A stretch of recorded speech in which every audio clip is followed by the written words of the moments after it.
Hello guys, আসসালামু আলাইকুম। আপনারা সবাই কেমন আছেন? আলহামদুলিল্লাহ, আমরা সবাই ভালো আছি। আমার মেয়ের অসাধারণ একটা ছোট্টবেলার ভিডিও। সে তখন আমার মেয়ে দাঁড়াইতে পারতো, কথা বলতো তার বার্থডেতে। তার সাথে ছিল জ্যোতি। জ্যোতিদের বাসায় আমরা যখন ঢাকায় থাকতাম তখন ভিডিওটা করছিলাম।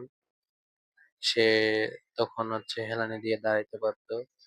দেখতেছেন সে কত সুন্দর দাঁড়াইতে পারতো, কথা বলতে পারতো। এখন সে অপারেশনের পর থেকে আর কথা বলতে পারতেছে না। অনেক খুশি আমার মেয়ে। এখন বর্তমানে 7 বছর চলতেছে, তখন 3 বছর ছিল তখনকার ভিডিও। সে অনেক খুশি। এই যে জ্যোতি সামনে দিয়ে যাচ্ছে, ও অনেক কিউট। আপনারা সবাই দোয়া করবেন আমার মেয়ের জন্য এভাবেই সুস্থ থাকে। আল্লাহ হাফেজ।